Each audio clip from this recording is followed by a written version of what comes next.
बिल्कुल ही डाउन है ये तो।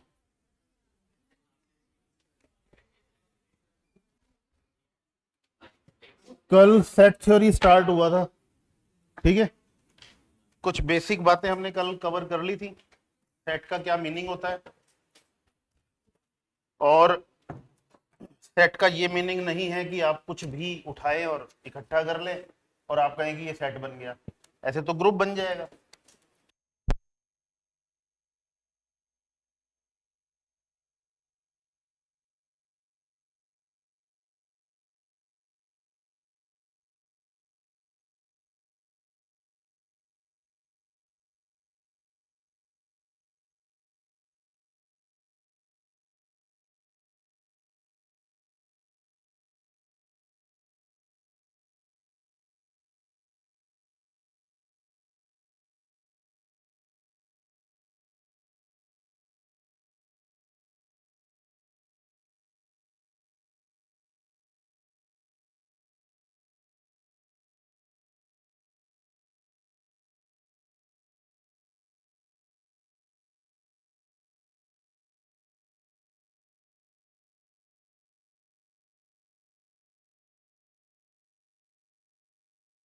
फाइनाइट होगा कि इनफाइनाइट, समझ में आया क्यों होगा?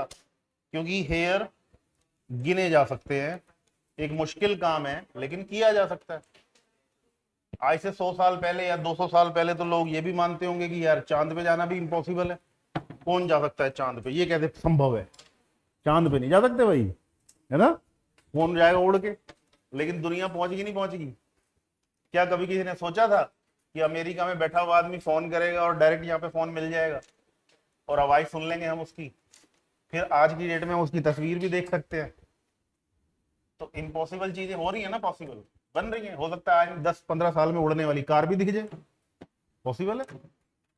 तो बाल को गिनना एक इनफाइनाइट सेट नहीं है, फाइनाइट है, आप गिन सकते हो, मुश्किल काम जरूर है। तो कल तो हमारे पास कोई पीपीटी वगैरह नहीं थी, तो आज मैं प्रॉपर पीपीटी बना के लाया हूं आपके लिए। ये सेट की डेफिनेशन है, यही लिखवाई थी कल, तो इसको लिखने की तो कोई जरूरत नहीं है। सेट की डेफिनेशन के बाद में method to write set, roster form बता दी, सेट बिल्डर फॉर्म बता दी। रोस्टर में आप डायरेक्टली लिख देंगे, जो भी बात आपके सामने आएगी, स्टेटमेंट आएगा, आप लिख देंगे। लेकिन उस लिखी हुई बात को अगर 100 साल बाद पढ़ा जाए तो समझ नहीं आने का कि भाई क्या लिखा था। तो सेट बिल्डर फॉर्म सही तरीका है इसको लिखने का, इसको प्रॉपर्टी मेथड भी बोलते हैं। आप जो भी बात बताएंगे उसके बारे में कुछ कमेंट करेंगे कि मैं ये लिखना चाह रहा हूँ, मैं इंटीजर्स के बारे में बात कर रहा हूँ, मैं इवन नंबर्स के बारे में बात कर रहा हूँ। तो लिखने के हमारे पास दो मेथड, ठीक है, ये हो चुका है। फिर कुछ एग्जाम्पल है।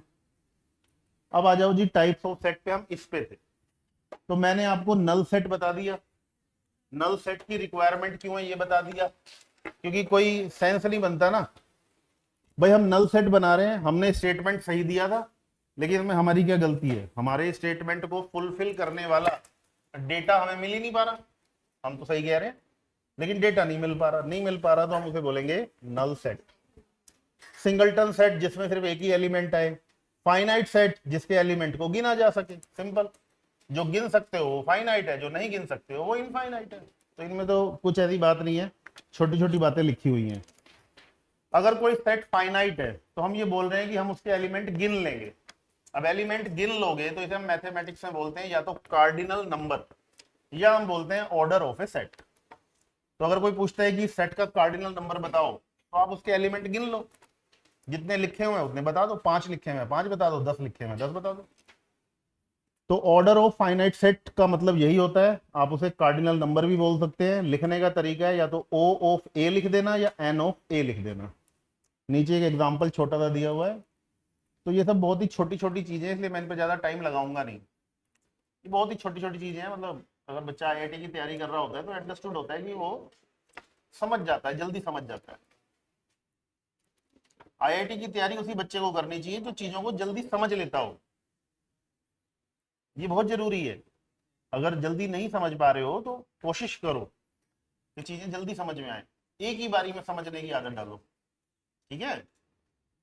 तो अभी तो मैथमेटिकल कोई काम शुरू हुआ नहीं है हमारा। उसके बाद एक डेफिनेशन इनफाइनाइट सेट, जिनके एलिमेंट आप काउंट नहीं कर पाएंगे उन्हें आप क्या मानेंगे, इनफाइनाइट। लिख लो, लिखना चाहो तो लिख लो, तो अगर लिखना ही है तो फिर वहीं से लिखो, फाइनाइट के बाद से लिखो फिर। ये हो गया था तो ठीक है, तो यहां से लिख लो फिर। जो जो डेफिनेशन समझ में ना आए वो पूछ लेना।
अब यहाँ पे दो तरीके के सेट हैं, एक इक्वल और एक इक्वलेंट। इक्वल का मतलब है कि हूबहू एक जैसे, बिल्कुल सेम टू सेम। पहले में 4 एलिमेंट हैं तो दूसरे में भी 4 होने चाहिए। पहले में ए बी सी डी हैं तो दूसरे में भी ए बी सी डी ही होने चाहिए, बिल्कुल सेम टू सेम। ऑर्डर आप चेंज कर सकते हो। ऑर्डर का मतलब उनका जो सीक्वेंस है, एक में ए बी सी डी है, दूसरे में बी सी डी और ए है, सेट को फर्क ही नहीं पड़ता। आप राम कोमा श्याम लिख लो या श्याम कोमा राम लिख लो, इस बात से सेट को कोई मतलब ही नहीं। सेट में सीक्वेंस की कोई वैल्यू नहीं, आगे पीछे आप कैसे मर्जी घुमा लो। इक्विवेलेंट में क्या होता है, इक्विवेलेंट कहता है कि भाई गिनती में बराबर होने चाहिए। पहले में 4 तो दूसरे में भी 4। उनकी जो फेस वैल्यू है वो डिफरेंट हो सकती है। पहले में ABCD है और दूसरे में PQRS, ये 4 है। तो इस बात से इस बात मतलब इक्विवेलेंट को कोई फर्क नहीं पड़ता। वो कहता है काउंटिंग वाइज सेम होने चाहिए। समझ गए मेरी बात? तो इक्वल सेट हमेशा इक्विवेलेंट होगा ही होगा, क्योंकि नंबर ऑफ एलिमेंट दोनों में सेम।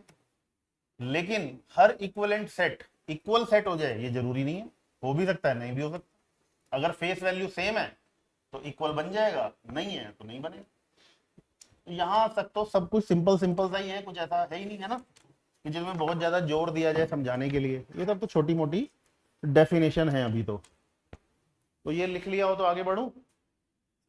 हाँ लिख लो लिख लो। अगर कोई इनफाइनाइट हो जाए, हाँ ये एक अच्छा सवाल है, ये एक अच्छा सवाल है। जैसे कि हम नेचुरल नंबर ले लें और इंटीजर्स ले लें। अब नेचुरल नंबर भी इनफाइनाइट है और इंटीजर भी इनफाइनाइट है, तो अब डेफिनेशन के हिसाब से तो ये इक्विवेलेंट होने चाहिए, क्योंकि उसमें भी इनफाइनाइट है और इसमें भी इनफाइनाइट है। वैल्यू अलग अलग है, क्योंकि नेचुरल नंबर 1 से स्टार्ट हो रहा है और इंटीजर में 0 भी आ रहा है, -1 भी आ रहा है, -2 भी आ रहा है, -3 भी आ रहा है, तो फेस वैल्यू तो डिफरेंट है। तो इक्वल तो ये है नहीं, ये तो क्लियर है। लेकिन इनफाइनाइट एलिमेंट है दोनों दोनों में, तो यहां से हम क्या बोल सकते हैं कि ये इक्विवेलेंट है। लेकिन सही जवाब ये है कि ये इक्विवेलेंट भी नहीं है, है? नहीं नहीं नहीं नहीं नहीं, ये तो कोई लॉजिक ही नहीं हुआ। दिमाग लगाओ दिमाग। शाबाश, बिल्कुल सही बात। अगर किसी सेट में नंबर ऑफ टर्म्स इनफाइनाइट हैं तो वहां पे आप कंपैरिजन कर ही नहीं सकते। तो ना आप उन्हें इक्वल कह सकते हो ना आप उन्हें इक्विवेलेंट कह सकते हो, दोनों में से कोई भी बात नहीं कह सकते। सिर्फ और सिर्फ इक्विवेलेंट की थ्योरी वो किस पे लगेगी? फाइनाइट सेट पे लगेगी। इसमें कहीं लिखा है फाइनाइट? लिखा है टू फाइनाइट सेट। तो सेट फाइनाइट होनी चाहिए, तभी आप बोल सकते हो कि हाँ भाई इसमें भी 50 इसमें भी 50 बराबर है। अब पहले में बैठे इनफाइनाइट नंबर ऑफ एलिमेंट और दूसरे में बैठे इनफाइनाइट नंबर ऑफ एलिमेंट, और आप कह रहे हो कि दोनों आपस में बराबर है। गलत, क्योंकि infinity is not equal to infinity. हमेशा याद रखें, अगर इंफिनिटी इंफिनिटी के बराबर आ जाती तो फिर तो समस्याओं का समाधान हो जाता, पता नहीं कितनी हजारों प्रॉब्लम सॉल्व हो जाती मैथमेटिक्स की। फिर तो इंफिनिटी माइनस इंफिनिटी को मैं 0 बोल देता। और इंफिनिटी का मतलब होता है एक वेरी वेरी लार्ज क्वांटिटी, जिसको हम फील तो कर पा रहे हैं कि हाँ भाई बहुत बड़ी नंबर है, लेकिन हम ये नहीं पता लगा पा रहे हैं कि कितना। तो समझने के लिए ऐसा मान लेते हैं कि 10 लाख करोड़ जो होता है वो बहुत बड़ा नंबर होता है, हमारी सोच से बहुत ऊपर है, ऐसे मान लेते हैं 10 लाख करोड़, और उसको हम बोल रहे हैं कि हम इसको इन्फिनिटी बोलेंगे। ठीक है?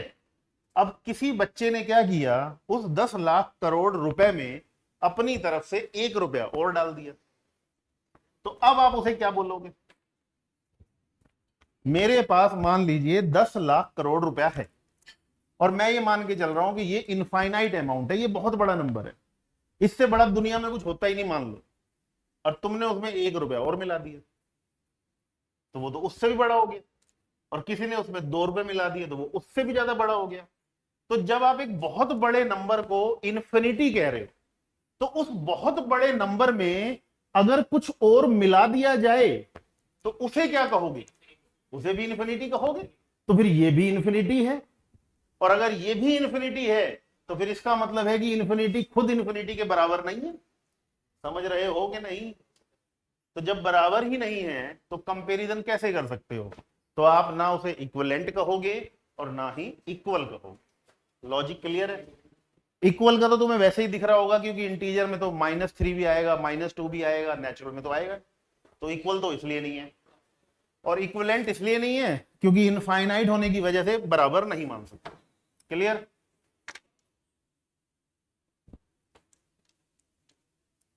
एग्जाम्पल। चलो जी, इतनी थ्योरी आपने पढ़ ली, अब ये छोटे छोटे 2-3 क्वेश्चन है आपके सामने, फटाक से इनके आंसर बताओ। Identify the type of set. पहला कैसा है? 5 और 6 के बीच में एक नेचुरल नंबर चाहिए मुझे, पॉसिबल ही नहीं है, तो 5 लिख दूं।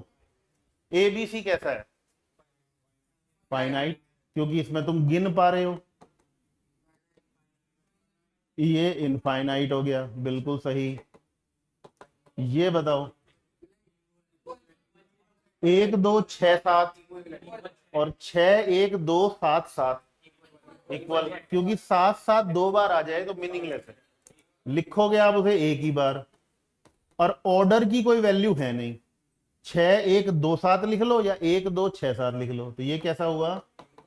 इक्वल। इक्वल हुआ ना, ये तो इक्वलेंट नहीं, इक्वल ही हुआ ना, सेम टू सेम है ना, सारे एलिमेंट सेम है।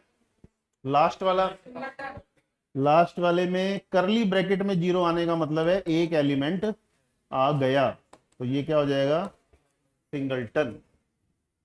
ठीक है, इसे लिखने की तो कोई जरूरत नहीं, ये भी सिंपल ही है। चलो अब इन तीन के बारे में और बताओ। Right the set of all integer x such that mod x minus 3 less than 8। Right the set of all integer, सारे इंटीजर ढूंढ लो जितने भी ऐसे इंटीजर दुनिया में हैं जो इस कंडीशन को सेटिस्फाई कर दें, उनका एक सेट बनाओ। तो वो सेट मान लो a है, तो मुझे a के अंदर एलिमेंट लिखने हैं, बताओ क्या क्या लिखूं? बताइए क्या क्या लिखूं भाई, बताओ। mod x माइनस 3 हमेशा 8 से छोटा है। 10th क्लास तक इतनी बात तो समझी होगी, पढ़ी होगी कभी ना कभी। मोड आ रहा है 11 से लेके शाबाश, 11 से लेके इंफिनिटी तक, तो 20 रख यहाँ पे, फिर इसी बात पे रख 20। 20 में से 3 गया 17, 17 का मॉडुलस 17, और 17 है छोटा 8 से। सही लिखा है कि गलत? माइनस ले, उस बच्चे को बोलने दो एक बार। हाँ बोल। -5 से लेकर पॉजिटिव बोला 11 तक, -5 से 11 तक, तो 11 ही रख दे पूरा का पूरा। फिर 11 में से 3 गया 8, 8 छोटा है 8 से। आप अभी इंटरवल की बात नहीं करोगे, अभी इंटरवल कहां से आ गया? सेट बनाओ, सेट। -4 से 10 तक, ओके। -4 पे -7 का मॉडुलस 7 आएगा, 7 8 से छोटा है, ठीक है। -4 से 10 तक बिल्कुल करेक्ट आंसर, -4 से 10 तक। तो लेकिन ये आंसर आपने निकाला कैसे है? तुक्के से, प्रोसीजर नहीं पता ना, मतलब ये हुआ। आप यहाँ पे पुट कर करके देख रहे हो ना, है प्रोसीजर मालूम है? अब जिन बच्चों को नहीं मालूम है वो देख लो भाई। कभी भी किसी नंबर का मॉडुलस किसी दूसरे नंबर से अगर छोटा आ जाए तो इस बात को समझ लो। वैसे ये बात को मैं तुम्हें फंक्शन के चैप्टर में पढ़ाऊंगा ही पढ़ाऊंगा डिटेल में बहुत, लेकिन फिलहाल यहां जरूरत पड़ रही है तो बता रहा हूं। तो x लाई करेगा -a से लेके +a के बीच में हमेशा। अगर mod x 3 से छोटा है तो फिर x -3 और 3 के बीच में। तो उस लॉजिक से मोड के अंदर कौन बैठा है? तो x -3 8 से तो छोटा होना चाहिए और -8 से बड़ा होना चाहिए। समझ रहे हो? अब ये -3 को हटा दो, -3 पूरी इक्वेशन में जोड़ दो, -8 में 3 जोड़ोगे तो -5 से तो x बड़ा है, और 3 इसमें जोड़ोगे तो 11 से छोटा है। तो अगर यहां पर ये इंटीजर वाली बात काट दूं तो कि भाई इंटीजर इंटीजर कुछ नहीं, बस x बता, तो आंसर दे के आऊंगा -5 से 11 तक, यानी कि माइनस का 4.99 भी मेरा आंसर होगा। लेकिन उसने तो इंटीजर जोड़ रखा है, तो -5 से बड़ा इंटीजर और 11 से छोटा इंटीजर कौन है? -4 से लेके 10 तक। समझ में आ गई बात? तो आप -4 लिख सकते हैं, -3 -2 -1 0 1 2 से लेके डॉट डॉट डॉट और 10 तक। समझ में आ गई बात भाई? अगर इंटीजर यहां से हटा दूं लैंग्वेज से तो आंसर दे के आऊंगा -5 से 11। फिर उस आंसर को मैं सेट के हिसाब से नहीं लिख सकता। इसका मतलब है कि सेट जो लिखने का एक टूल है ये लिमिटेड है, ये सारी बातों के आंसर नहीं दे पाएगा। सेट आंसर देता है डिस्क्रीट वैल्यूज की, जो डिस्क्रीट है वो दे देगा ये, है ना। अब इस आंसर में मान लो कोई बच्चा कहे कि मैं तो सर 1/2 आंसर लेना चाहता हूं, क्या 1/2 आंसर ठीक है? हाँ तो बिल्कुल ठीक है आंसर, लेकिन 1/2 आंसर आपका इसमें आया ही नहीं, इसमें सिर्फ इंटीजर आया है। तो यहां पे हमें जरूरत पड़ती है इंटरवल्स की। तो सेट का अगला जो टॉपिक है वो है इंटरवल्स। तो हम इंटरवल में आंसर देते हैं अपने, और फंक्शन का पूरा चैप्टर हमारा इंटरवल पे ही चलेगा। अगर इंटरवल नहीं आते तो फंक्शन में दिक्कत आएगी हमें बहुत ज्यादा। तो ये तो तुम समझो कि वार्म अप चैप्टर है तुम्हारा, बस इस चैप्टर को काउंट नहीं करते हम, इस चैप्टर को हम काउंट करके नहीं चलते कि हम पहला चैप्टर पढ़ा रहे हैं जी, नहीं, ये तो हम आपको समझ लो बस वार्म अप करा रहे हैं। जैसे जिम में 100 किलो की चेस्ट लगवाने से पहले वो कहता है ना थोड़ी सी हल्की फुल्की एक्सरसाइज कर लो, तो वो चल रहा है ये, समझ गए। तो तुम्हारे पास दूसरा क्वेश्चन है, अब right the set 1 2 3 6 in set builder form. पहले ये बताओ ये लिखी हुई किसमें है? इसको लैंग्वेज में कन्वर्ट करके बताओ कैसे लिखेंगे। पहला दूसरा, हाँ बोल भाई। ए बराबर एक्स लिख दूं, सच दैट एक्स के बारे में बता। X is A factor of 6, very good, x is A factor of 6। चलो ये तो मैं तुम्हारी बात समझ गया, लैंग्वेज में तुमने बिल्कुल ठीक बोल दिया, x is A factor of 6। अब इसी बात को मैथमेटिकली लिख, x is A factor of 6 को मैथमेटिकली तो लिख सकते हैं, ये मैथमेटिकली हो गया, ये तो लैंग्वेज ही होगी। मैथमेटिकली कैसे लिखूं? एक्स अगर 6 का मल्टीपल 6 का फैक्टर है क्या? वेरी गुड, बहुत बढ़िया। तो लिखूं कैसे? लिखना बता।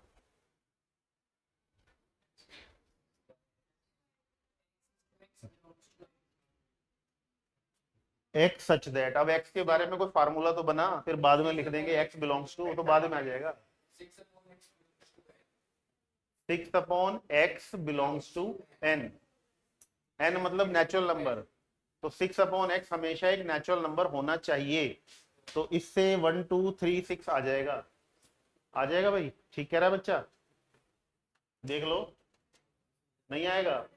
6 अपॉन एक्स कैसे आ गए? 6 upon X belongs to natural number वाली लैंग्वेज से क्या 1 2 3 6 आ जाएगा? तुमने एक्स पे तो कोई कमेंट किया ही नहीं, तुमने कहा 6 अपॉन एक्स एक नेचुरल नंबर होना चाहिए, ये कह रहे हो। तो एक्स की वैल्यू अगर मैं 1/5 ले लूं तो 6 अपॉन 1/5 30 हो जाएगा, 30 इज ए नेचुरल नंबर। दो वेरिएबल नहीं डालेंगे हम इसमें, एक्स ही रहेगा। अगला तुम कोई कांस्टेंट ले सकते हो, लेमडा वेमडा ले लो, ए ले लो, कुछ ऐसा ले लो। बताओ भाई, सोच के बताओ। एक लैंग्वेज तो ये है x is A factor of 6, तो 6 के जो फैक्टर होते हैं वो 1 2 3 और 6 खुद ही होते हैं। इस बात को मैथमेटिकली कौन बच्चा बताएगा? सोच लो आराम से, अभी नहीं सोच पा रहे हो तो थोड़ी देर बाद सोच के बता देना। तीसरे पे आ जाओ भाई, पढ़ लो पहले तो ढंग से। X such that mode x हमेशा 2 से छोटा है, तो ये वाली थ्योरी लग जाएगी। जहां एक्स कोई इंटीजर है, बी -1 और 1 है, then find whether set A and B are equal or not। Answer yes और no में देना। नो, इक्वल नहीं है, वजह बता सकते हो क्यों नहीं है? 0 भी, बिल्कुल सही, करेक्ट। थर्ड क्वेश्चन की जो लैंग्वेज है उसमें लिखा है कि मोड एक्स हमेशा 2 से छोटा होना चाहिए, तो एक्स 2 और -2 के बीच में होना चाहिए, लेकिन वो कह रहा है कि एक्स एक इंटीजर होना चाहिए।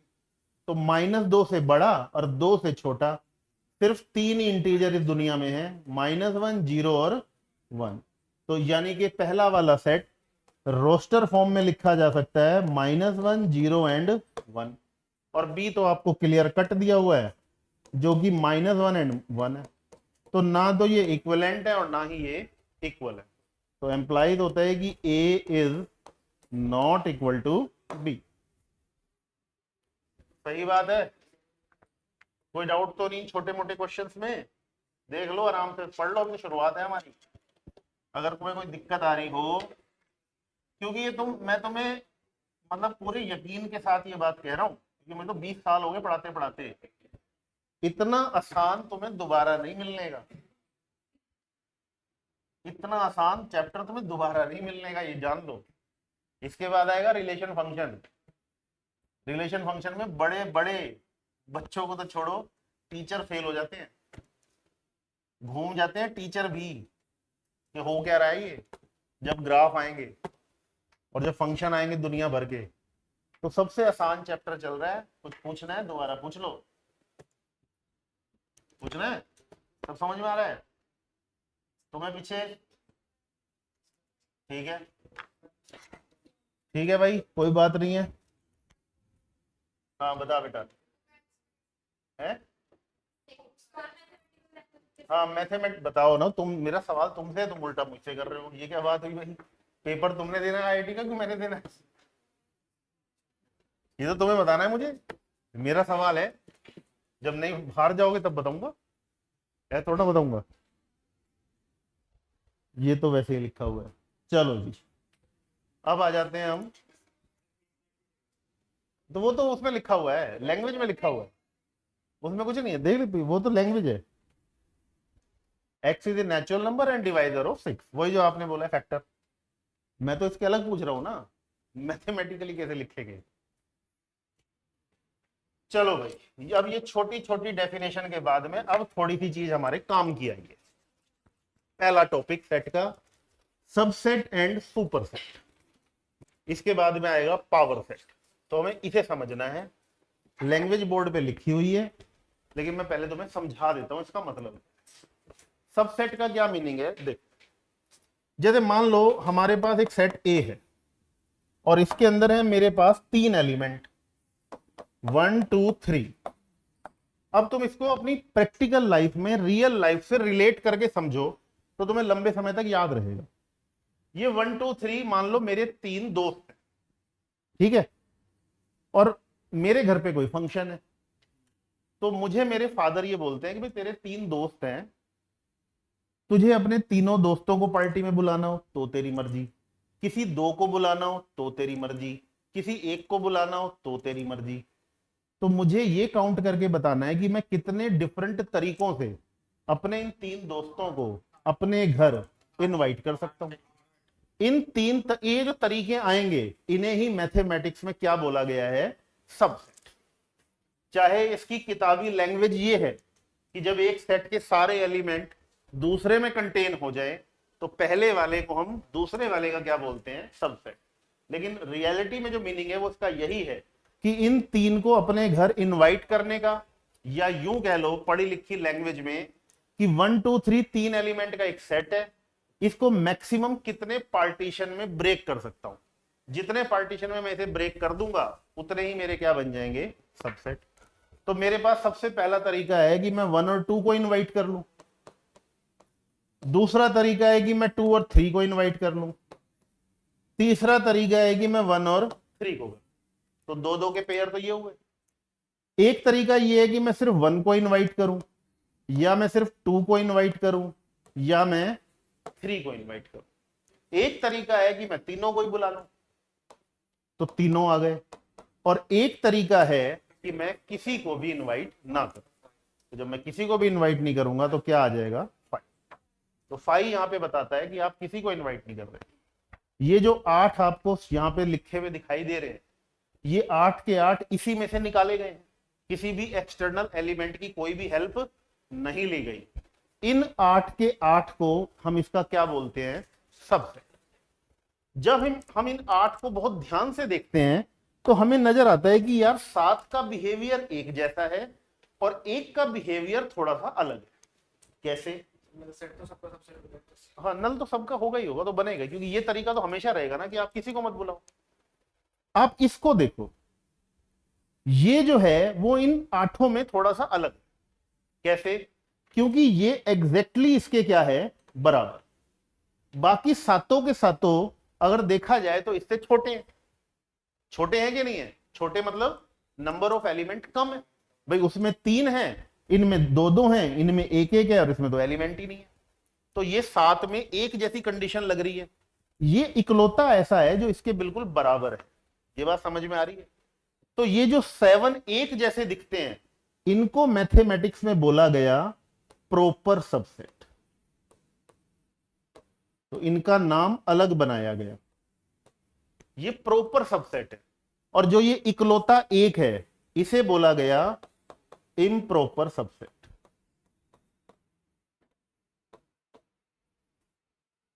सबसेट इम्प्रॉपर और प्रॉपर दोनों को मिला दो तो बन जाता है सब। समझ गए? तो जब तुमसे कहा जाए ना कि सबसेट बता, तो तुम्हें इम्प्रॉपर और प्रॉपर दोनों बताने हैं। और जब कहा जाए कि नहीं सिर्फ प्रॉपर बता, तो इसे छोड़ देना। 1 2 3 मतलब उस जो सेट एक्चुअल सेट होगा उसको छोड़ देना। अब सवाल ये है कि चलो ये तो समझ में आ गई, थ्योरेटिकल बात है, मैथमेटिकली लिखेंगे कैसे? तो लिखने के लिए तरीका बनाया गया कि अगर एक सेट मान लो ए है और एक सेट मान लो बी है, तो दो ही तो बातें हो सकती हैं। या तो बी ए का सबसेट है, या बी ए का प्रॉपर सबसेट है। और अगर इम्प्रॉपर कहूं तो फिर तो बराबर ही हो गया। तो अगर ये बी ए का इम्प्रॉपर है तो बिल्कुल इक्वल का साइन आ जाएगा। अगर बी ए का प्रॉपर सबसेट है तो फिर साइन आएगा सिर्फ ये वाला। इस साइन का मतलब है कि इसके सारे एलिमेंट ए के अंदर हैं, लेकिन काउंटिंग वाइज कम है, बराबर नहीं है। और अगर अब दोनों को मिक्स कर दिया जाए तो फिर सबसेट बनेगा। और दोनों को अगर मिक्स किया जाए तो साइन कुछ इस टाइप का होना चाहिए। प्रॉपर और इम्प्रॉपर दोनों का मिक्स यही तो बनेगा। तो ये साइन है सबसेट का, वो है सिर्फ प्रॉपर का। और इम्प्रॉपर की कोई बात ही नहीं करता, क्योंकि इम्प्रॉपर का मतलब तो इक्वल ही होता है। समझ गए मेरी बात? इनको बोला जाता है सबसेट। आईआईटी में कई बार ऐसे क्वेश्चन पूछे जाते हैं कि वो आपको एक क्वेश्चन देगा और नीचे 4 ऑप्शन देगा। आप अपना क्वेश्चन बैठ के सॉल्व करोगे। आप देखोगे कि आपका कोई भी आंसर, मतलब आपके जो चारों ऑप्शन है, वो आपके आंसर से मैच ही नहीं करते। अब बच्चों को लगता है कि या तो मैं गलत कर रहा हूं या क्वेश्चन बनाने वाले ने आंसर गलत दे दिए। लेकिन वहां रियलिटी ये होती है कि ना तो आप गलत हैं और ना ही क्वेश्चन बनाने वाले ने गलती करी है। उसने वहां पर इसी थ्योरी का इस्तेमाल किया होता है। जैसे कि फॉर एग्जाम्पल, तुमने कोई क्वेश्चन सॉल्व किया और तुम्हारा आंसर आया कि 5 से लेकर 8 तक कुछ भी ले सकते हो। यानी कि x की वैल्यू 5 से 8 के बीच में कुछ भी ले लो आप। 5.5 ले लो, 6.25 ले लो, 7.25 ले लो, जो तुम्हारा मन करे ले लो। लेकिन ऑप्शन में 5 to 8 है ही नहीं। ऑप्शन में एक ऑप्शन ऐसा लिखा हुआ है 6 to 7। अब आप कंफ्यूज, आप कह रहे हो मेरा आंसर 5 से 8 आ रहा है यार, एक ऑप्शन 6 से 7 है और बाकी 3 ऑप्शन का तो अता पता ही नहीं है। वो तो 10 से भी ऊपर है, 20 तक है, 25 तक है, तो वो तो सारे गलत है। आप ध्यान से देखो, ये वाला जो आंसर है, क्या वो इस वाले आंसर का सबसेट नहीं है? तो कभी तुम्हारे सामने ये कंडीशन आ जाए कि आपका एक आंसर आ गया लेकिन जो ऑप्शन है वो मैच नहीं कर रहे हूबहू, लेकिन उनमें एक ऑप्शन ऐसा है जो तुम्हारे आंसर का क्या है, सबसेट है, तो उस आंसर को करेक्ट माना जाता है। ये आईआईटी में है। समझ गए आप मेरी बात? तो सबसेट की थ्योरी का हम यहां भी इस्तेमाल कर लेते हैं। और बाकी तो ये टॉपिक तो है ही है। लिख लिया आपने ये टॉपिक? तो लिख लो जल्दी से फिर।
तो फिर तो तुम्हें फार्मूला भी पता होगा।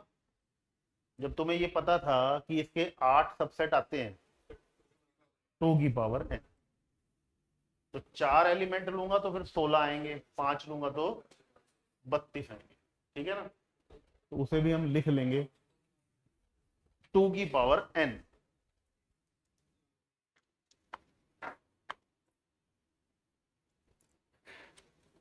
अब यहां पर एक और बात हमें दिख रही है, सबसेट और इम्प्रॉपर सबसेट और प्रॉपर सबसेट की थ्योरी से हमें ये समझ में आया कि बी अगर ए के बराबर है तो फिर ये इम्प्रॉपर सबसेट है। ये हम समझ गए। अगर ये वाला साइन लगा हुआ है तो फिर ये प्रॉपर सबसेट है।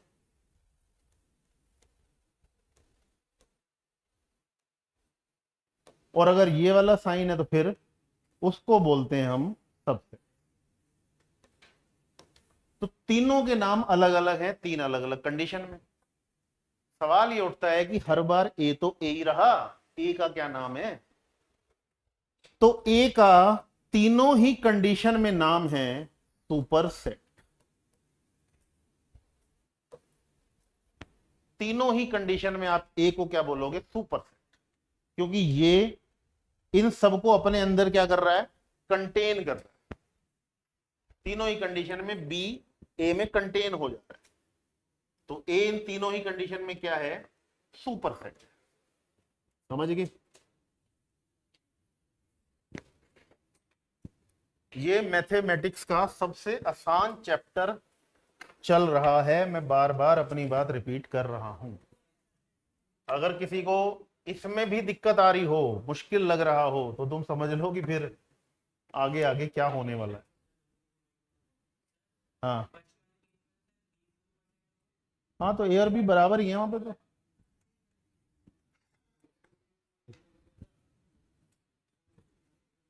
ठीक है भाई, यहां तक बात समझ में आ गई? अभी तुम्हें मटेरियल तो नहीं मिला? मिल गया? मैथ का नहीं मिला है। अब जब इतनी बात तुमने लिख ली है तो एक छोटी सी बात साइड में और लिख लो कि if number of element in A is equal to N. ये तो एन, ये एन क्या है? ये तो नंबर ऑफ एलिमेंट बता रहा है, और ये एन प्रॉपर एन है। जैसे एन की वैल्यू मान लो 10 आ गई, 15 आ गई, 20 आ गई। अगर N A is equal to N है, मतलब ए में एन एलिमेंट है, then total number of subsets of A is equal to 2 की पावर n। और अगर वो कहता है नहीं सारे सबसेट मत बता, सिर्फ प्रॉपर बता, तो क्या आंसर दूंगा? -1। तो 1 घटा दूंगा बस, क्योंकि इम्प्रॉपर तो एक ही होता है, बस उसे ही हटा दो। ठीक बात बेटा?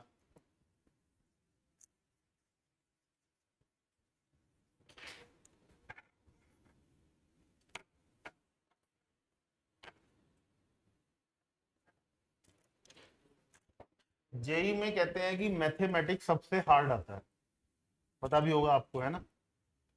लेकिन ये भी तो हकीकत है कि जिसके मैथ्स में नंबर अच्छे आते हैं तो उनकी रैंक में एक बहुत बड़ा उछाल आ जाता है। ये बात पता है ना तुम्हें? तो मैथ्स में अगर हमारी कमांड अच्छी होगी तो हमारी रैंक हमेशा अच्छी आएगी।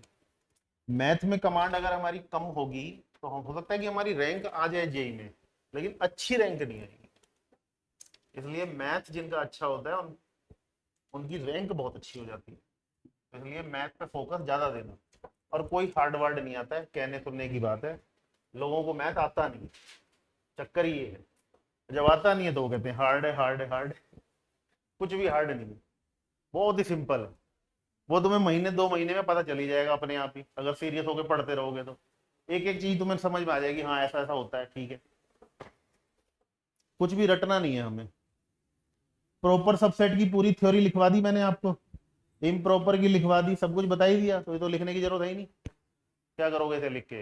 ज्यादा लिख के क्या करना है, किताबों में लिखा ही है, समझते जाओगे चीजों को, है ना। अब आ जाओ जी पावर सेट पे। अब पावर सेट क्या होता है? पावर सेट का मतलब होता है एक नया सेट बनाओ। भाई हमारे पास शुरुआत में एक सेट है ए नाम का, मैं एग्जांपल लेके अपनी बात समझा रहा हूं, और इसमें 3 एलिमेंट हैं ए बी और सी। चलो ज्यादा बड़ा हो जाएगा तो छोटा कर देते हैं, इसे 2 ही मान लेते हैं बस, कि 2 एलिमेंट हैं ए और बी।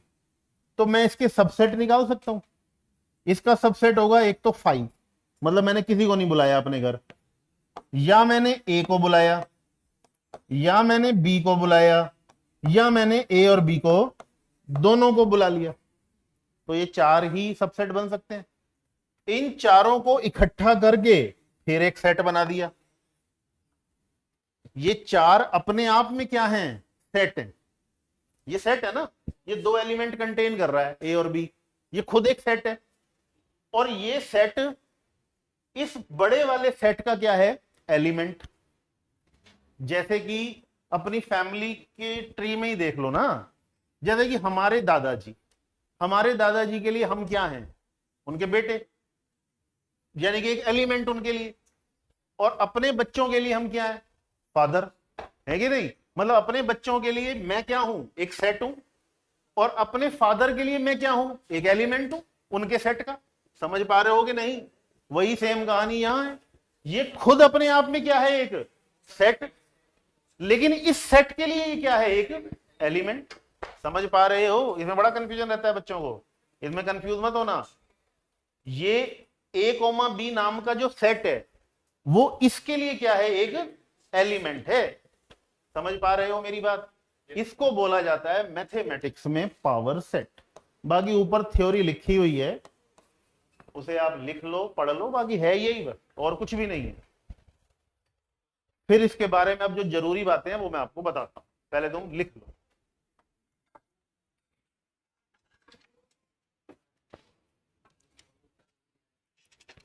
क्या हुआ? कंफ्यूजन कुछ?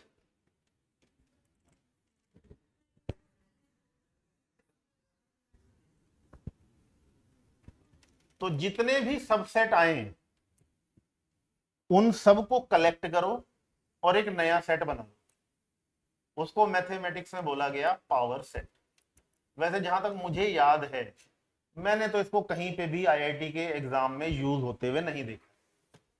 कभी मुझे ऐसा कोई क्वेश्चन याद नहीं आ रहा कि जिसमें पावर सेट का इस्तेमाल किया गया हो। लेकिन है, अब बुक्स में डेफिनेशन है तो पढ़ानी है, वो तो सब बताना ही है जो किताबों में लिखा है। बाकी कोई बहुत ज्यादा यूज नहीं होगा। थोड़ा सा कंफ्यूजन क्रिएट करता है ये माइंड में, तो इसके ऊपर 2 4 5 क्वेश्चन कर लेते हैं ताकि ठीक ढंग से समझ में आ जाए, क्लियर हो जाए। थ्योरी आपने पढ़ ली ना। A be any set, the set of all subset of A is called power set of A and is denoted by P A. फिर नीचे उसने एग्जाम्पल दिए हुए हैं, एग्जाम्पल सारे इसने अजीब से ही दिए हुए हैं। ये क्वेश्चन है, पता नहीं क्या क्या टाइप किया हुआ है, छोड़ो छोड़ो, उससे हमें कोई मतलब नहीं है। तुम्हें ये समझ में आ गई थ्योरी? यानी कि तुम इस थ्योरी के बाद में डायरेक्ट क्या लिखो? ये वाला एग्जाम्पल लिख लो अपनी कॉपी में, तो तुम्हें लंबे समय तक याद रहेगा। ये सब क्या लिखा हुआ है इसे तुम छोड़ो, ये सब तो मैं अपने आप करा लूंगा तुम्हें। हाँ बता, कुछ कह रहा है क्या? क्या पढ़ लिया? अच्छा, ट्रू फॉल्स पूछ रहे हैं। अच्छा अच्छा, examine whether the following statement are true और फॉल्स। हाँ ठीक है, ओके ओके। तो बताओ फिर, अब समझ में आ गया तो बताओ। ए कोमा बी ये साइन किसका है? सबसेट का। और वो इसको काट रहा है, तो मतलब वो कह रहा है कि ए कोमा बी इसका सबसेट नहीं है। तो ठीक कह रहा है कि गलत कह रहा है? गलत कह रहा है ना, क्योंकि इसका जब सबसेट निकालूंगा तो उनमें ए भी आएगा। तो ये क्या हुआ? False. A comma E not a subset of X is a vowel in the English alphabet. False कह रहा है। आगे 1 2 3 is a subset of 1 3 5। False कह रहा है। ए का एक सेट है, वो एलिमेंट है एबीसी का। फॉल्स कह रहा है कि ट्रू? फॉल्स कह रहा है। चारों के चारों क्या है यहाँ पर? फॉल्स। अब कुछ क्वेश्चन मैं अपनी तरफ से कराता हूं आपको। तो पहले तो एक नोट करके लिखते हैं। इसमें कंफ्यूजन हो रहा है क्या इस वाले में? बताओ। देखो, आप इस बात को समझो, इस बात को तुम ऐसे समझो कि ये ए बी सी 3 एलिमेंट का एक सेट। अगर कोई मुझसे पूछे कि ए इसका क्या है, तो मैं कहूंगा ए इसका एलिमेंट है, क्योंकि ए इसको बिलोंग करता है। लेकिन अगर मैं कहूं कि ए पे एक करली ब्रैकेट लगा ले, तो अब ये इसका सबसेट हो गया, क्योंकि ए उसका एलिमेंट है। आपने यूज कर लिया करली ब्रैकेट, आपने एक सेट बना दिया। तो एक सेट दूसरे सेट का एलिमेंट भी हो सकता है और सबसेट भी हो सकता है, दोनों बातें हो सकती है, ये तो हकीकत है। लेकिन इस वाले केस में ये इसका एलिमेंट नहीं है, बल्कि सबसेट है। समझ पा रहे हो? अगर मैं इस क्वेश्चन में करेक्शन कर दूं और यहां इस वाले ए की जगह पर ए का curly bracket comma B comma C ऐसे लिख दूं, और अब बताओ कि ये दोनों बातें अब क्या होंगी। पहली वाली बात ए और दूसरी बात ए पे करली ब्रैकेट। बताइए अब क्या है तुम्हारे हिसाब से? पहले वाले में बिलोंग्स टू सही लिखा है या डज नॉट बिलोंग्स टू लिखूं?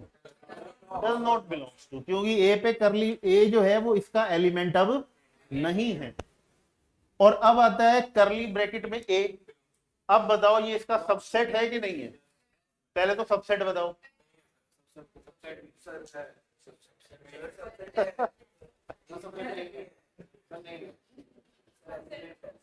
ये इसका सबसेट नहीं है, ये इसका अब क्या है?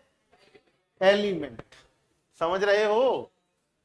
ए पे करली ब्रैकेट लगा तो ये अब इसका एक एलिमेंट हो गया, ये इसका सबसेट नहीं है।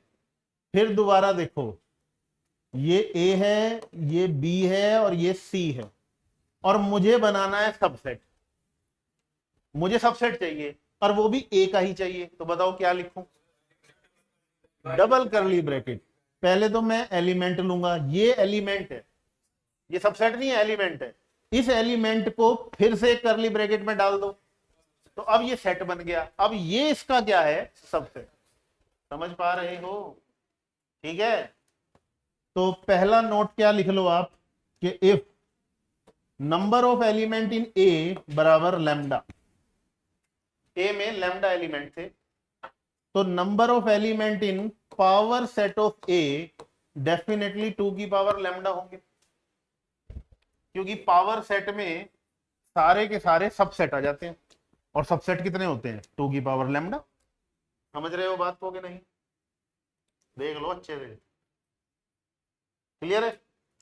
अगर ये बात क्लियर है तो इसी नोट के ऊपर एक एग्जांपल बना लेते हैं। मान लो हमारे पास एक ए नाम का सेट, और इस सेट में कोई एलिमेंट नहीं है, मतलब ये कौन है? 5। ठीक है, अब वो कहता है कि 5 तूने ले लिया, ठीक है, इसका पावर सेट बना। अब वो कहता है कि इसका पावर सेट बना, और वो यही नहीं रुकता, वो कहता है जब पावर सेट आ जाएगा तो पावर सेट भी तो एक सेट ही है। कहने के लिए पावर सेट है, लेकिन है तो एक सेट ही, तो फिर उसका भी पावर सेट बन सकता है। तो वो कहता है एक बार और पावर सेट बना, 2 बार बना, फिर कहता है एक बार और बना, 3 बार पावर सेट बनाने के बाद में नंबर ऑफ एलिमेंट गिन के बता कितने। अब तुम सोच लो आराम से। हाँ, अपने अपने आंसर दो, सबको अधिकार है अपने आंसर देने का। लोकतांत्रिक देश में रहते हो तुम भाई, डेमोक्रेसी है, सबको अधिकार है।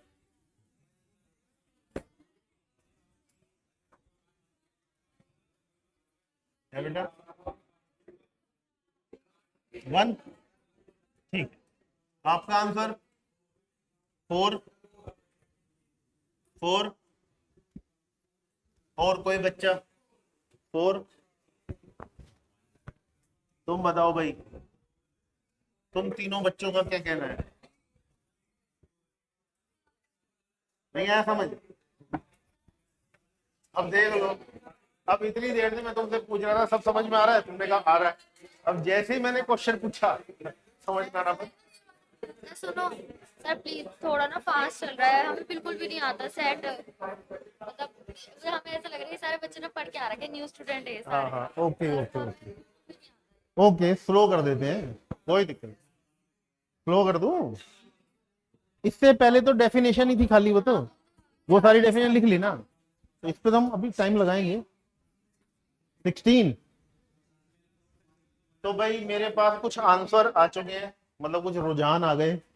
एक बच्चा कह रहा है कि 16 एलिमेंट होंगे, इधर वाले बच्चे कह रहे हैं कि 4 होंगे, और तुम सबका कहना है कि 1 होगा। ऐसा ही है?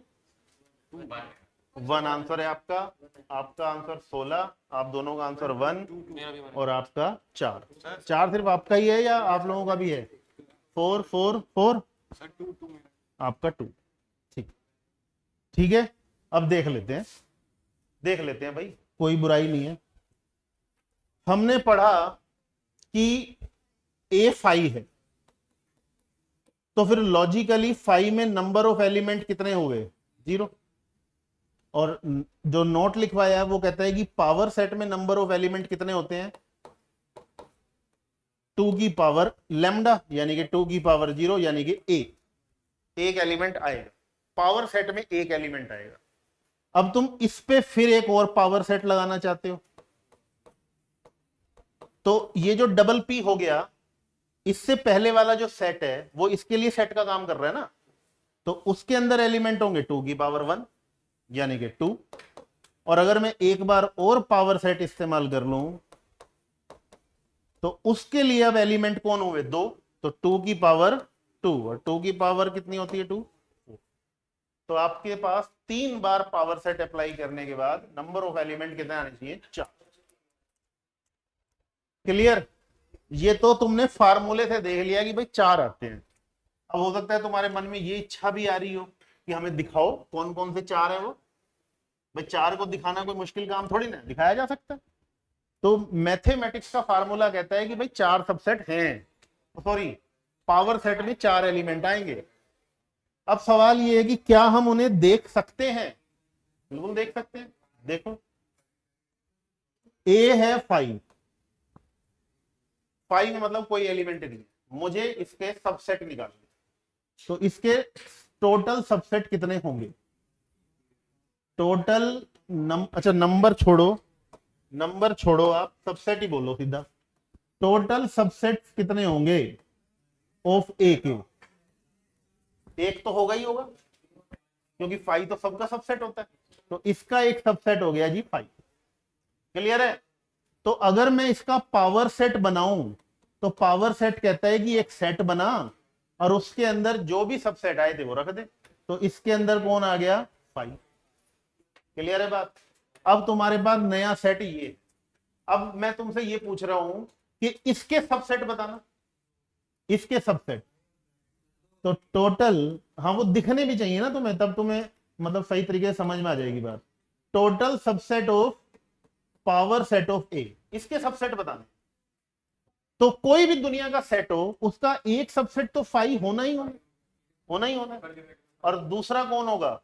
दूसरा वो खुद होगा। अरे 2 सबसेट होंगे नहीं, एक तो 5 और एक वो खुद, और खुद कौन है? यही है। क्लियर है बात? अब वो कहता है इसका भी पावर सेट बना दे, तो इसका पावर सेट अगर बनाऊं तो एक करली ब्रैकेट लगाओ और उसमें ये दोनों जने रख दो, 5 भी रख दो और 5 पे करली ब्रैकेट लगा। समझे कि नहीं? अब वो कहता है इसके भी सबसेट निकाल, तो अब इसके सबसेट अब आपको चमकने चाहिए बिल्कुल सही तरीके से। इसके सबसेट क्या होंगे? एक तो 5 होगा और एक ये खुद होगा, तो खुद होगा तो वो भी लिख लो, ये तो होना ही होना है। अब इसके अलावा इस 5 पे क्या लगा दो? एक करली ब्रैकेट, और इस पे भी क्या लगा दो? एक करली ब्रैकेट। एक तो पहले लगा हुआ है, एक और लगा दो, बन गए। ये 4 सबसेट हो। अब इन चारों को एक सेट में बंद कर दो, तो कौन बन गया? सबसेट, वो पावर सेट। समझे कि नहीं? क्लियर है थ्योरी? कोई डाउट है तो दोबारा पूछ सकते हो। ठीक है, तो अच्छा भी बताओ कि अगर ए में शुरुआत में ही मैं 2 एलिमेंट ले लेता, नंबर ऑफ एलिमेंट ए में 2 है मान लो, ठीक है 2 ले लिए शुरू में ही, तो बताओ कि अगर मैं इस पे 4 बार पावर सेट लगा दूं तो कितने एलिमेंट आ जाएंगे?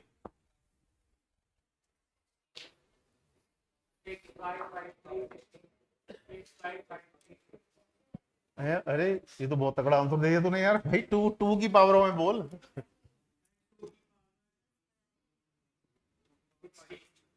टू की पावर, भाई ये बच्चा कह रहा है 2 की पावर 16। देखो भाई क्या ये बच्चा ठीक कह रहा है, चेक करो। तूने 2 की पावर 16 को सॉल्व कर लिया था? मतलब तेरे को याद है ये, या तुझे तूने अभी सोचा है? तेरे को याद है 2 की पावर 16 कितनी होती है? 256 इंटू 256। ओके ओके ओके, मतलब 2 की पावर 8, 2 की पावर 8 करके कर लिया। 256 256, और 256 256 तूने माइंड में सॉल्व कर लिया। तेरे को आता था ये?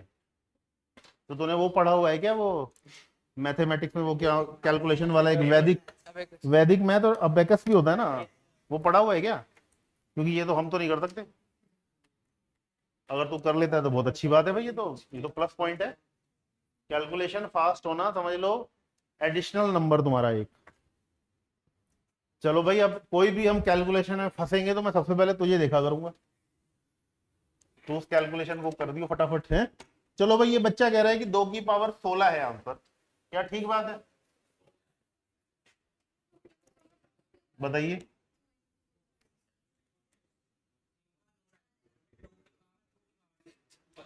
टू की पावर 16 ऐसे आएगा भाई, बता।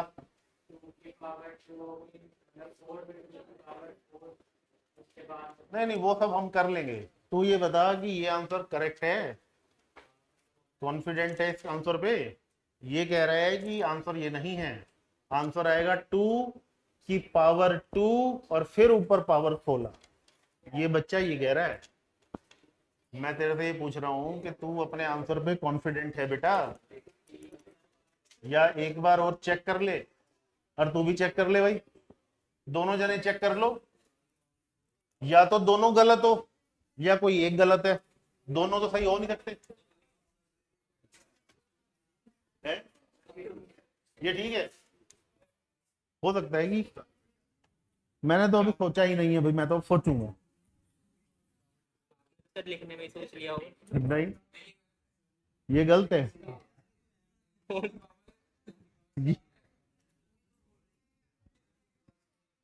चलो देख लेते हैं।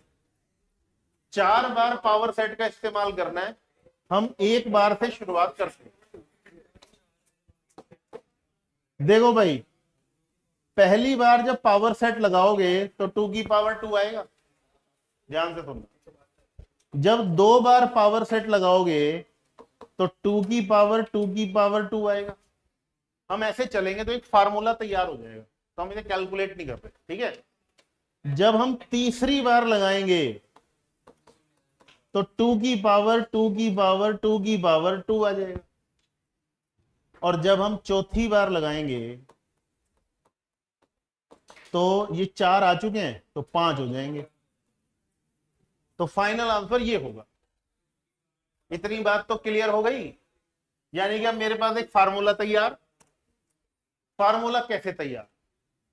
कि अगर उसने यहां पर 2 की जगह पर लैम्डा लिखा होता तो मेरा पहला आंसर होता 2 की पावर लैम्डा, यही होता ना? तो इसका मतलब है कि इस आंसर में इस 2 की जगह पे लैम्डा था, और जितनी बार मैं P इस्तेमाल कर रहा हूं उतनी ही बार मेरा कौन आ रहा है, 2।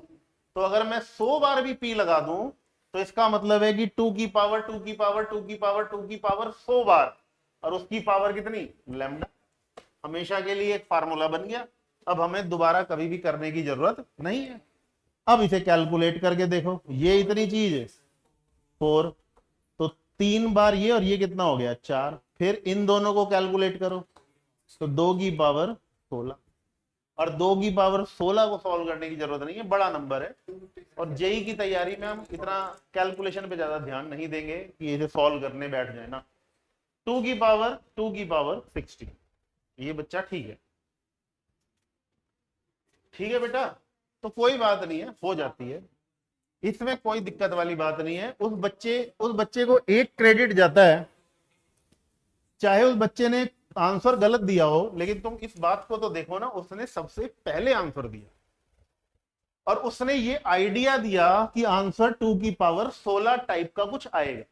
तो जब माइंड में कैलकुलेशन करते हुए कई बार एक आधा डिजिट मिस हो जाता है, समझ गए ना? तो ये बात उसकी अच्छी है, इसका मतलब है वो अगली बार आंसर बिल्कुल सही देगा। चलो यहां तक पहुंच गए। पावर सेट के बारे में इतनी इंफॉर्मेशन काफी है। कोई सवाल पूछना चाहो पूछ लो। कुछ पूछना है? आपको समझ में आ गया पावर सेट? अब समझ में आ गया? थोड़ा थोड़ा समझ में आया है? तो तुम्हें ज्यादा समझ में आए तो फिर तो तुम्हें ऐसे क्वेश्चन कराने पड़ेंगे बेटा फिर, कि ए में मान लो 2 एलिमेंट है पी और क्यू, तो निकाल के बताओ इसका पावर सेट। बताओ। कॉपी पेन उठाओगे? कॉपी पेन की जरूरत ही नहीं है। नहीं, उन्हें उन्हें बोलने दो, बताओ, तुम ही बताओ। चलो कॉपी पेन इस्तेमाल कर लो। अरे निकाल के बताओ, कोई नहीं, नंबर नहीं बताने, पूरा प्रॉपर पावर सेट ही बताना। 4 तो नंबर ऑफ एलिमेंट होंगे ना, एलिमेंट कौन कौन से होंगे? एक तो 5 हो जाएगा, पी का सेट, अकेला पी नहीं, पी का सेट, क्यू का सेट और पी क्यू का सेट। आप समझ गए? बस इसी तरीके से इस थ्योरी को आगे बढ़ाते जाओ। थोड़ी घर पे प्रैक्टिस करोगे तो आज सिंपल है। ठीक है।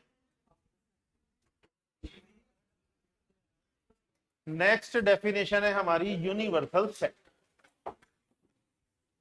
यूनिवर्सल सेट के सामने जहां भी तुम ये लिखोगे, इसके सामने लिख लेना नॉट यूनिक, तो तुम्हें ध्यान रहेगा। अगर मान लीजिए कोई क्वेश्चन आया और मैंने तुमसे कहा कि भाई यूनिवर्सल सेट बनाओ, तो हो सकता है कि तुम कुछ और बना दो और मैं कुछ और बना, ऐसा हो सकता है।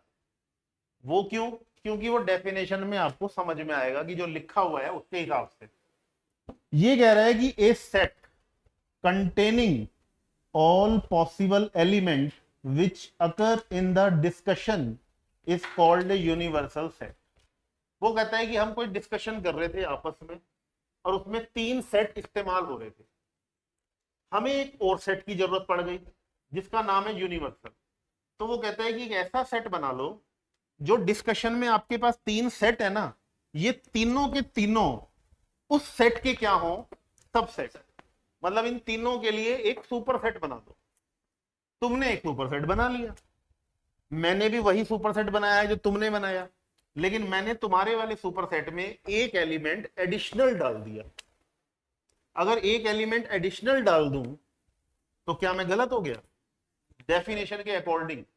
नहीं, क्योंकि डेफिनेशन यही तो कह रही है कि जिन के ऊपर डिस्कशन हो रहा है उससे बड़ा सेट बनाना है आपको, ताकि ये वो वाला जो डिस्कशन वाले सेट हैं वो उसके अंदर कंटेन हो जाए। तो कंटेन हो जाए तो सब सेट बन जाए। तो जैसे कि मैं ये कह सकता हूं कि 1,2 इज ए सबसेट ऑफ 1 2 3, तो क्या दूसरा बच्चा ये बात नहीं कह सकता कि 1,2 is also a subset of 1 2 3 4? वो ये भी तो कह सकता है। तो दोनों ही अपनी अपनी जगह ठीक है, इसीलिए मैंने लिखा है नॉट यूनिक। आप अपने हिसाब से उसे मॉडिफाई कर सकते हो, बदल सकते हो। समझ गए? और बहुत अच्छे अच्छे क्वेश्चन इसके ऊपर बनेंगे मॉडिफिकेशन के ऊपर। तो denoted by you, capital you से हम इसे डिनोट किया करेंगे हमेशा हर क्वेश्चन में। एग्जांपल है, ए में 1 2 3 है, बी में 2 4 5 6 है और सी में 1 3 5 7 है। तो वो कहता है कि कम से कम तुम्हें इतना तो बनाना ही पड़ेगा, कम से कम इतना तो बनाना ही पड़ेगा, क्योंकि तुमने 1 2 3 ले लिया तो ए कंटेन हो गया, फिर 2 4 5 6 भी ले लिया तो बी भी कंटेन हो गया, और 1 3 5 7 ले लिया तो सी भी कंटेन हो गया। अब कोई बच्चा ये कह दे कि सर मैं तो 8 भी लेना चाहता हूं, तो कोई प्रॉब्लम है क्या? कोई प्रॉब्लम नहीं। तो आप ये भी बना सकते हो। 6 7 8, तो इसको भी हम यूनिवर्सल ही बोलेंगे। और कोई बच्चा कहता है कि मैं और भी कुछ लेना चाहता हूं, तो भी कोई प्रॉब्लम नहीं है। बस आपको ध्यान रखना है कि आपकी मिनिमम कंडीशन ब्रेक ना होने पाए। मतलब 1 से लेके 7 तक तो आपको लेना ही लेना, बाकी तुम्हारी मर्जी।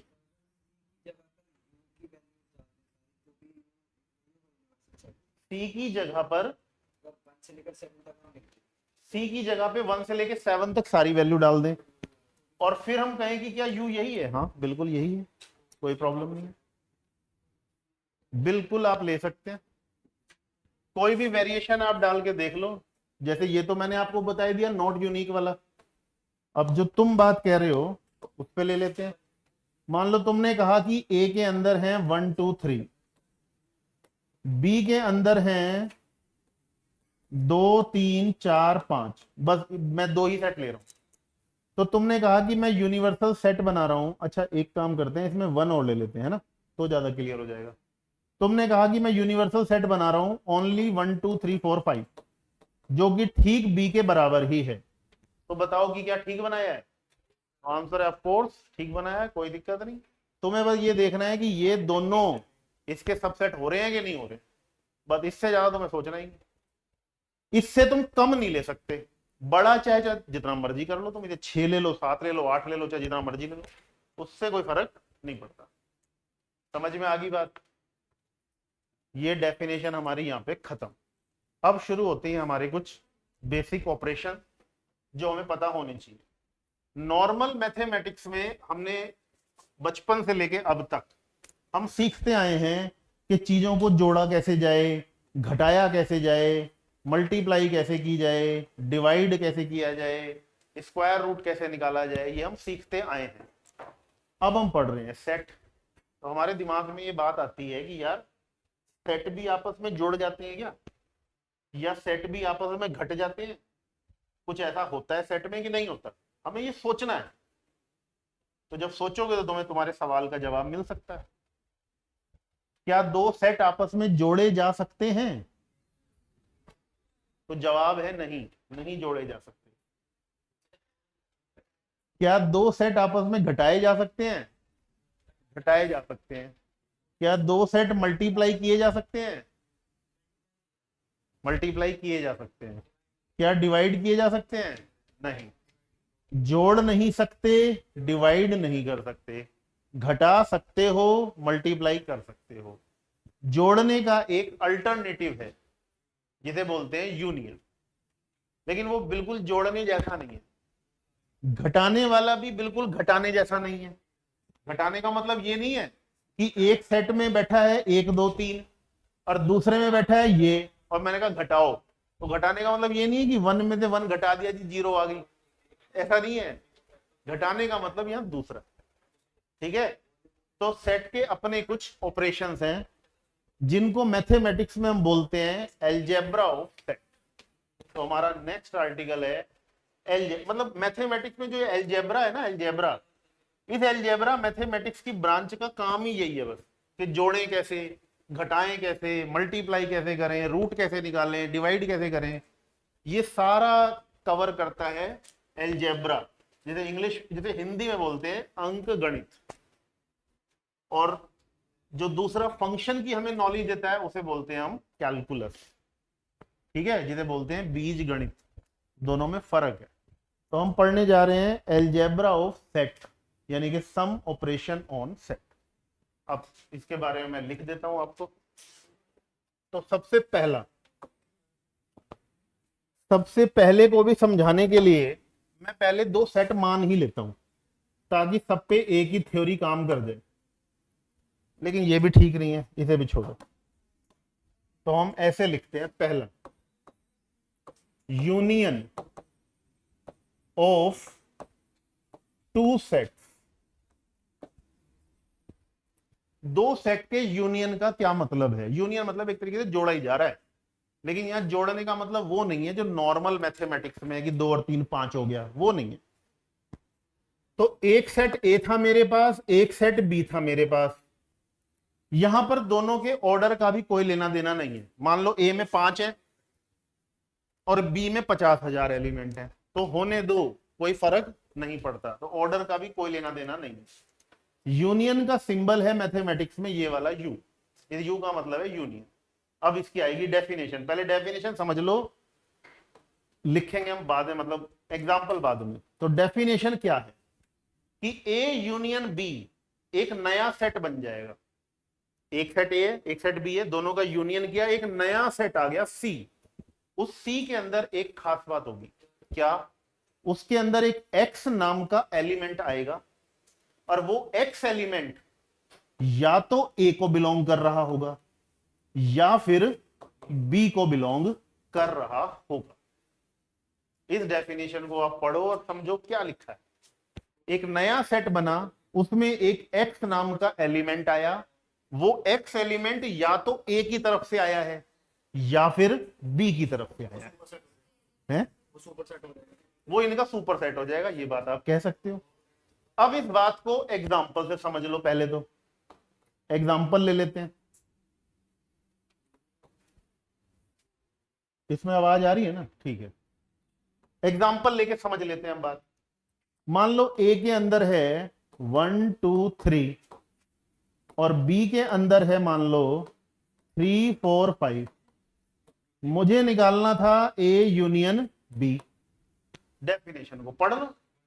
वो ये कह रहा है कि या तो ए का एलिमेंट आएगा या बी का आएगा। इसका मतलब ये हुआ कि 1 2 3 तीनों आ जाएंगे, और 3 दोबारा तो आ नहीं सकता, तो बचेगा कौन?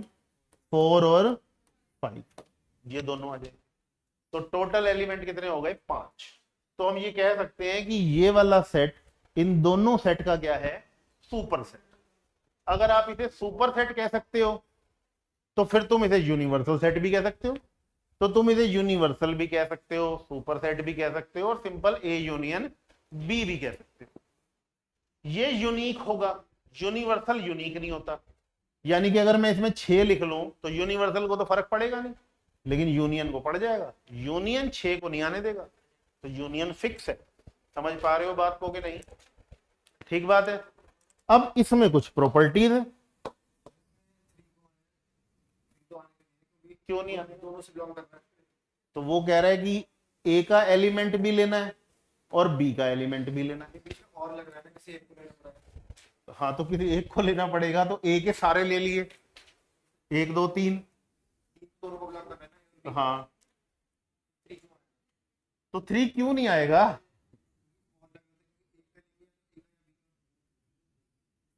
और का मतलब ये कहाँ है? इस लैंग्वेज का मतलब ये क्या? मतलब अगर हम तुम्हारी बात मान लेते हैं कि 3 को हटा देते हैं, 1 मिनट के लिए 3 को हटा देते हैं, तो क्या ये लैंग्वेज ठीक है? फिर इस लैंग्वेज को पढ़ के ये कहां समझ में आ रहा है कि बस 3 को नहीं लेना? ये बताओ, इस लैंग्वेज को पढ़ के ये कहां समझ में आ रहा है मेरे को कि भाई 3 नहीं लेना, कॉमन एलिमेंट नहीं लेना? कॉमन है ना, 3 तो कॉमन है। वो कह रहे हैं कि एक्स ए को बिलोंग कर रहा है या फिर एक्स बी को बिलोंग कर रहा है। तो अब तुम हर एलिमेंट पे डेफिनेशन लगा के देखो। 1 ए को बिलोंग कर रहा है, 2 ए को कर रहा है, 4 बी को कर रहा है, 5 बी को कर रहा है। अब आ जाओ 3 पे, तो 3 दोनों को कर रहा है, तो 3 दोनों को कर रहा है ना, तो इस बात से हमें क्या प्रॉब्लम? हाँ,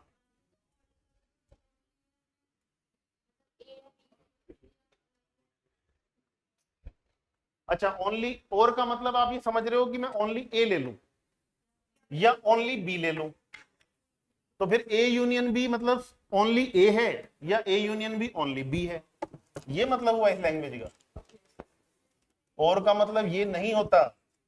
और का मतलब होता है, और का मतलब ही यही है मैथमेटिक्स में।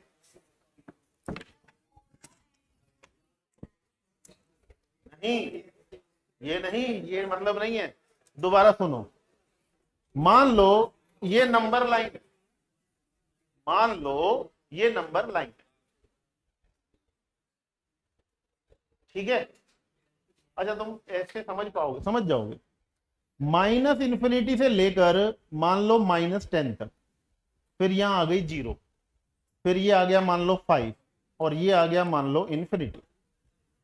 मैंने कोई क्वेश्चन मैं सॉल्व करने बैठा, क्वेश्चन सॉल्व करते टाइम मुझे ये फील हुआ कि यार मेरा आंसर 5 से लेकर इंफिनिटी तक कुछ भी हो सकता है, सेटिस्फाई कर रहा था वो इक्वेशन को, और माइनस इंफिनिटी से -10 तक भी कुछ भी हो सकता है तो भी सेटिस्फाई कर रहा था। मैं अपना आंसर कैसे छोड़ के आऊं? क्या मैं एग्जामिनर को ये कह के आऊं कि भाई मेरा आंसर है माइनस इंफिनिटी से लेकर -10 तक और बस मैं इतना लिख के छोड़ाऊं, या मैं ये लिख के छोड़ाऊं कि मेरा आंसर है 5 से लेकर इंफिनिटी तक, या मैं अपना आंसर ऐसे छोड़ के आऊं कि मेरा x बिलोंग कर रहा है माइनस इंफिनिटी से -10 यूनियन 5 से इंफिनिटी। तो अगर मैं ये लिखूंगा तो ज्यादा करेक्ट लैंग्वेज होगी कि नहीं होगी? इस लैंग्वेज का मीनिंग क्या हुआ कि x या तो इसमें से ले सकता हूं या इसमें से ले सकता हूं, दोनों बातें एट ए टाइम ठीक है। तो यूनियन का ये मीनिंग है, समझ पा रहे हो? हैं? हाँ, ये बात तुम्हारी अच्छी बात कही तुमने, इसका भी समाधान है। फिर दोबारा नंबर लाइन बनाओ, माइनस इंफिनिटी से लेकर 5 तक, और इधर ले लेते हैं 0 से लेकर इंफिनिटी तक, ऐसे ले लेते हैं। अब पहला आंसर, अब बताओ जरा, अब तुम्हें शायद मेरी बात समझ में आ जाएगी। अब इस एग्जांपल से एक बच्चा ये कह रहा है कि माइनस इंफिनिटी से 5 तक भाई कुछ भी ले ले जो तेरा मन करे, और एक बच्चा ये कह रहा है कि 0 से लेके इंफिनिटी तक कुछ भी ले ले। तो ध्यान से देख, वो ये कह रहा है कि माइनस इंफिनिटी से इंफिनिटी तक कुछ भी ले ले। अगर कोई ये कह दे कि माइनस इंफिनिटी से 5 तक तुम्हारे आंसर ठीक है, और दूसरा ये कह दे कि 0 से इंफिनिटी तक भी आंसर ठीक है, तो क्या वो ये नहीं कह रहा कि माइनस इंफिनिटी से इंफिनिटी तक सब कुछ ठीक है? तो इसका मतलब ये हुआ कि इस वाले पोर्शन को छोड़ा नहीं गया, और तुम कह रहे हो छोड़ना चाहिए, तो फिर तो आंसर माइनस इंफिनिटी से 0 हुआ और 5 से इंफिनिटी हुआ। अगर तुम अपने हिसाब से चलो तो फिर तुमने इसको छोड़ा ना, तो ये तो गलत हो गया। तो बेटा जब यूनियन करेंगे, और का मतलब होगा दोनों के कॉमन एलिमेंट लिए जाएंगे, और अब टाइम तुमने निकाल दिया, इसलिए अब बाकी काम कल होगा। तब तक तुम सोच विचार करो, कोई भी बात तुम्हें लगती है कि नहीं समझ में आ रही है तो फिर डिस्कशन कर लेंगे, उसमें क्या। उसका ऐसे बता बेटा क्या